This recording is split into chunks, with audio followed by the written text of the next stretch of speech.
Hi friends, alam niyo po ba sa Luke chapter 24 ay may dalawang alagad na naglalakad patungo sa Emmaus.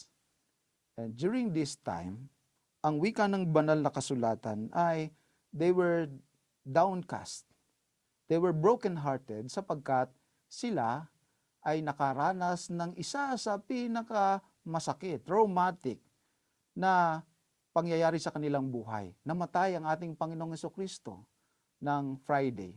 At pagkatapos ay sila ay pauwi ng first day of the week, that was Sunday, patungo sa kanilang village because they are becoming aimless and restless. Ano gagawin nila? Wala na yung master nila, namatay na, and so on and so forth. Medyo hindi nila ma-figure out ngayon yung kanilang next step sa kanilang buhay. They were expecting na sana baka sila maging mga government ministers or maging leader ng Israel, o kagaya ng sinasabi nila doon sa conversation nila sa Luke 24 ay ililigtas ng Panginoon ang buong bayan ng Israel and siya ang pag-asa ng Israel and so on and so forth.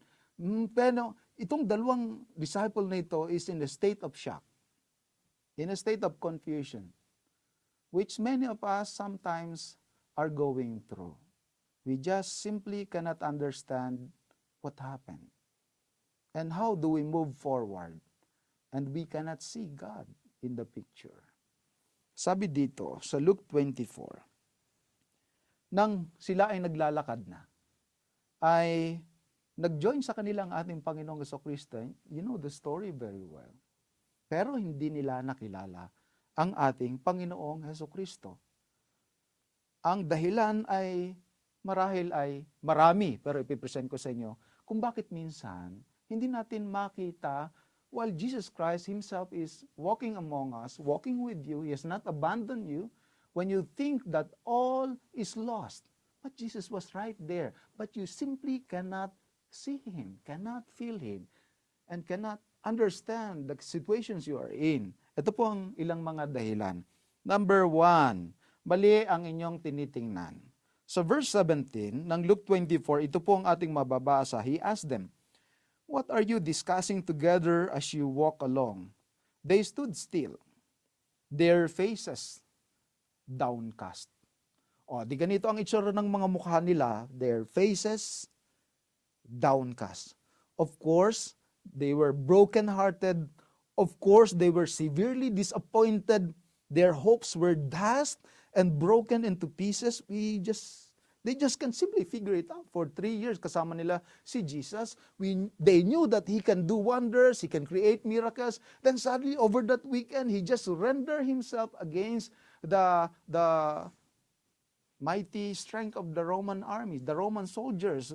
Alam nila na kaya ng Panginoong takasan yung sitwasyon niyon, and they are like severely confused and they could not understand.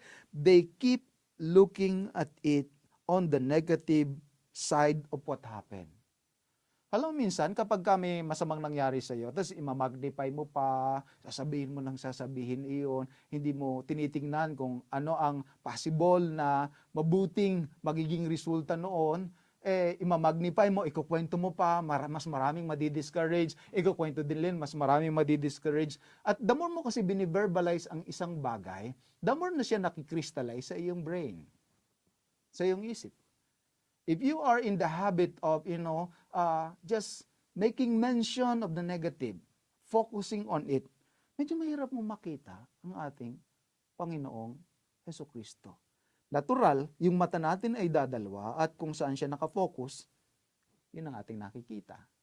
Nakafocus sila sa lupa, katabi na nila ang ating Panginoong Hesukristo, hindi nila makita, hindi nila makilala, sapagkat doon sila nakatingin sa lupa. No wonder, ang panawagan sa atin sa aklat ng Lucas ng ating Panginoong Hesukristo, we have to lift up our eyes beyond our present circumstances and see beyond the cloud. Yung sun still shining.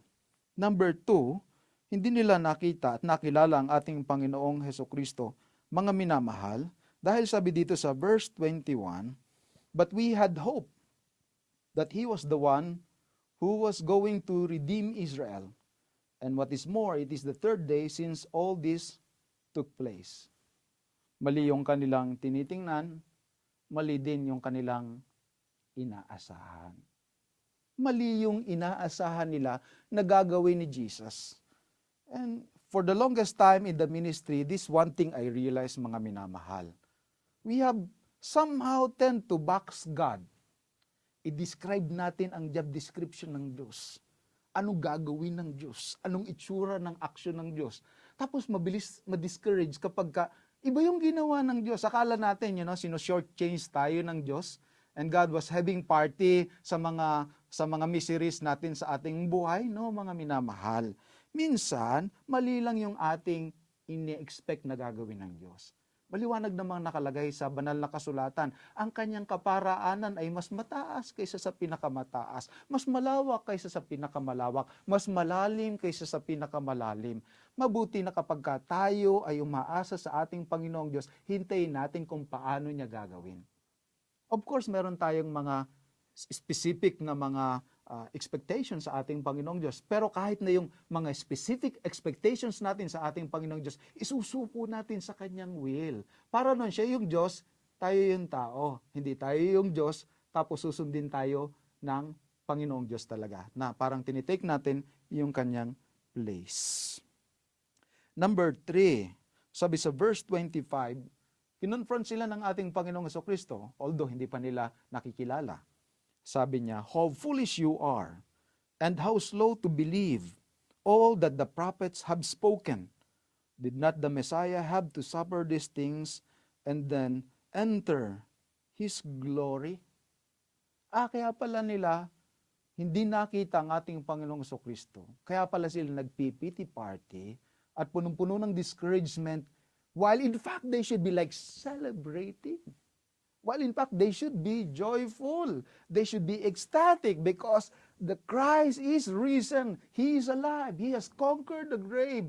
Alam mo, dapat nag-celebrate sila pero they were like having pity party because sabi ng Panginoong Jesucristo sa kanila, how foolish you are. Mali ang pagkaunawa sa banal na kasulatan. Mag-iingat po kayo doon sa mga pinapakinggan ninyo. Doon sa mga pinaniniwalaan ninyo. Baka po iyan, hindi po talaga ang itinuturo ng banal na kasulatan at ng kautusan ng ating Panginoong Diyos. Mabuti po lahat po tayo may Bible, nagbubuklat, nagcheck, matiyagang nag-aaraw, kagaya ng mga taga-Berea. Araw-araw ating tinitingnan ang salita ng ating Panginoong Diyos at ating ikinukumpara ang mga binabanggit, itinuturo sa atin, mga nakikinig natin doon sa mga nakasulat na salita ng ating Panginoong Jesucristo. Alam niyo po ang mabuting balita para sa atin? Even though you may not see Him walking with you, He still does walks with you. Kahit hindi mo nararamdamang nariyan siya, nariyan lang siya talaga. Kahit hindi mo nauunawaan kung ano ang kanyang layunin sa mga nangyayari sa iyong buhay, nariyan pa rin siya. You will have to acknowledge the presence of God, even though at times you are not able to see Him, to hear Him, or to feel Him, because He has promised He will not abandon us. He will not forsake us. He will always be with us, even to the end of the age. Even in the moments of our discouragement and desperations, we still can live God's Word